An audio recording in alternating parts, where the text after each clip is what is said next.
নাহমাদুহু ওয়া নুসাল্লি আলা রাসূলিহিল কারীম, আম্মা বা'দ। দেশ বিদেশ থেকে যারা আমাদের ভিডিও দেখছেন সকলকে জানাই অভিনন্দন ও সালাম। আসসালামু আলাইকুম ওয়া রাহমাতুল্লাহি ওয়া বারাকাতুহু।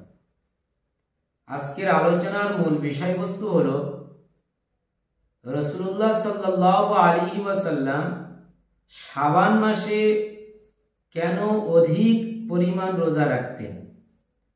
দ্বিতীয় পর্বে আলোচনা করব যে শাবান মাসে 15 তারিখে অর্থাৎ শবে বরাতের দিন রোজা রাখা সম্পর্কে হাদিসের ভিতরে কিছু বর্ণিত আছে কিনা। তো আসুন আমরা সর্বপ্রথম জেনে নেই যে রাসূলুল্লাহ সাল্লাল্লাহু আলাইহি ওয়াসাল্লাম শাবান মাসে অধিক পরিমাণ রোজা কেন রাখতেন। হযরত আয়েশা সিদ্দিকা রাদিয়াল্লাহু তাআলা আনহা থেকে বুখারী শরীফে এই হাদিস বর্ণিত আছে যে নবী সাল্লাল্লাহু আলাইহি ওয়াসাল্লাম শাবান মাসে অধিক রোজা রাখতেন, যেন তিনি পুরো শাবান মাস রোজা রাখতেন। তার কারণ সম্পর্কে আমরা জানতে গেলে হাদিসের কিতাব নাসাই শরীফ হাদিস নম্বর 2357 নম্বর হাদিস, এমনইভাবে মুসনাদে আহমদ 21753 নম্বর হাদিসে উল্লেখ আছে।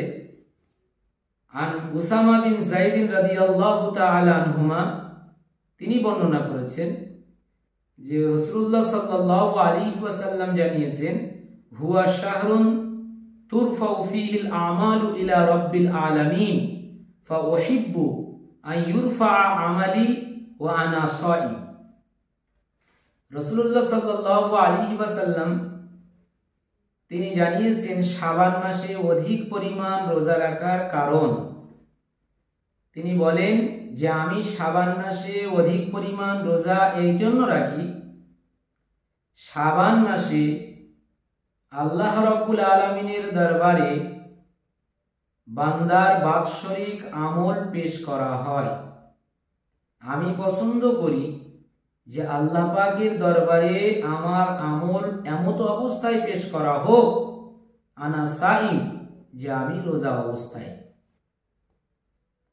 নবী চাচ্ছেন যে আমার আমল রাসূলুল্লাহর দরবারে এমন অবস্থায় পেশ করা হবে যে আমি যেন সেই সময় রোজা অবস্থায় থাকি। সেই জন্য আমি শাবান মাসে অধিক পরিমাণ রোজা রাখি।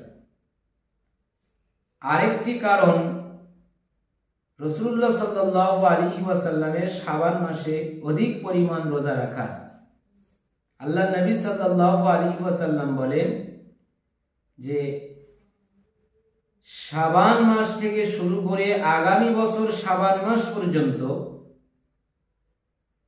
যাদের ইন্তেকাল হবে প্রত্যেকের নামের তালিকা আল্লাহ রাব্বুল আলামিন লিস্ট তৈরি করে মালাকুল মউত ফারিস্তার হাতে তুলে দেন।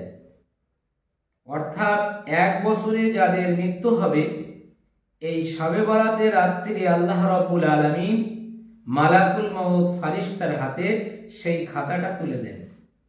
সেই জন্য আমি পছন্দ করি যে আমার নামটা এমত অবস্থায় ফারিস্তার হাতে যাক যেন আমি রোজা অবস্থায় থাকি। এই কারণে আল্লাহর নবী সাল্লাল্লাহু আলাইহি ওয়াসাল্লাম শাবান মাসে অধিক পরিমাণ রোজা রাখতেন। কিন্তু মনে রাখতে হবে যে শাবান মাসের শেষ 2 দিন অর্থাৎ রমজান শুরুর 2 দিন আগে রোজা রাখা হাদিসের ভিতরে নিষিদ্ধ আছে। কেননা যাতে করে প্রফুল্ল মনে শুরুতেই প্রফুল্ল মনে রমজানের রোজা শুরু করা যায়, সেই জন্য রমজান মাসের শুরুর 2 দিন আগে রোজা রাখা হাদিসে নিষিদ্ধ। এবারে আসুন যে হাদিসের ভিতরে শবে বরাতের দিন রোজা রাখা সম্পর্কে কোনো হাদিস বর্ণিত আছে কিনা।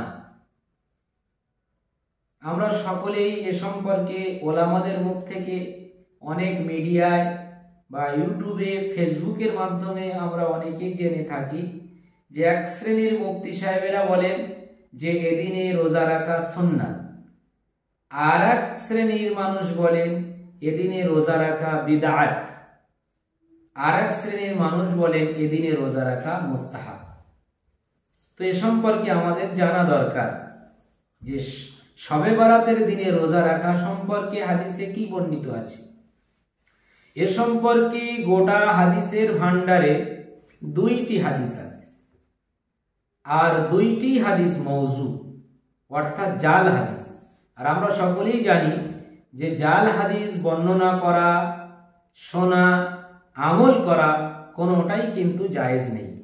এ সম্পর্কে প্রথম জাল হাদিস শুআবুল ঈমানের ভিতরে 3য় নম্বর খণ্ডে পৃষ্ঠা নম্বর 386 হাদিস নম্বর 3841 নম্বর হাদিসের ভিতরে বর্ণিত আছে যে রাসূলুল্লাহ সাল্লাল্লাহু আলাইহি ওয়াসাল্লাম নাকি বলেছেন, যে ব্যক্তি শাবান মাসের 15 তারিখ অর্থাৎ শবে বরাতের দিন রোজা রাখবে, তার আমল নামায় 2 বছর রোজা রাখার সওয়াব আল্লাহ রাব্বুল আলামিন লিখে দেন।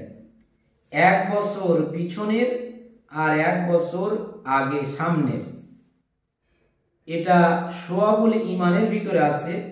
এই হাদিস লেখার পরে ইমাম বাইহাকি রাহমাতুল্লাহ আলাইহি তিনি লিখেছেন যে ইমামে আহমদ বিন হাম্বল রাহিমাহুল্লাহ এই হাদিসকে মওযু বলেছেন। এ সম্পর্কে দ্বিতীয় মওযু হাদিস যদি আমরা লক্ষ্য করি, সুনানে ইবনে মাজাহ শরীফের পৃষ্ঠা নম্বর 99 হাদিস নম্বর 1388 যে রাসূলুল্লাহ সাল্লাল্লাহু আলাইহি ওয়াসাল্লাম নাকি বলেছেন যে তোমরা শাবান মাসে রাত্রিরে নামাজ পড়ো আর শাবান মাসের 15 তারিখ অর্থাৎ শবে বরাতের দিনে রোজা রাখো। এটি সুনানে নাসাই 99 নম্বর পৃষ্ঠা 1388 নম্বর হাদিস। এই হাদিসটিও মওযু হাদিস। তাকরিবুত তাহযীব নম্বর কিতাবে এই হাদিসটিকে মওযু বলা হয়েছে। আর মওযু অর্থাৎ জাল হাদিস শরিয়াতের দলিল হয় না, এটা বর্ণনা করা হারাম। এবারে আসুন, তাহলে কি আমরা শাবান মাসের 15 তারিখ অর্থাৎ শবে বরাতের দিন রোজা রাখবো না? না, এ সম্পর্কে 3টে মত আছে। এক দলের মন্তব্য হলো এদিনে রোজা রাখা বিদআত, আর এক দল বলছে এদিনে রোজা রাখা সুন্নাত। মনে রাখবেন, এ দুটি দল ইফরাত এবং তাফরিতের শিকার হয়েছে, অর্থাৎ অত্যন্ত বাড়াবাড়ি এবং অত্যন্ত কঠোরতার শিকার হয়েছে। মূলত শবে বরাতের দিনে রোজা রাখা মুস্তাহাব। মুস্তাহাব বলতে ইউসাবু আলা ফি'লিহি ওয়ালা ইউলামু আলা তারকিহি, অর্থাৎ যে কাজটা করলে সওয়াব হয় কিন্তু ছেড়ে দিলে তাতে কোনো গুনাহ হয় না, একে বলা হয় মুস্তাহাব। সুতরাং সহি ফতোয়া হচ্ছে এটাই যে শবে বরাতের রোজা রাখা মুস্তাহাব।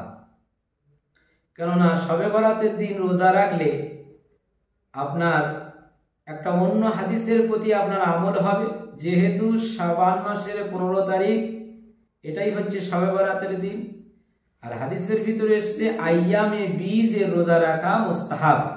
আইয়ামে 20 বলা হয় প্রতি আরবি মাসের 13, 14 এবং 15 তারিখ, এই 3 তারিখে রোজা রাখা হচ্ছে মুস্তাহাব।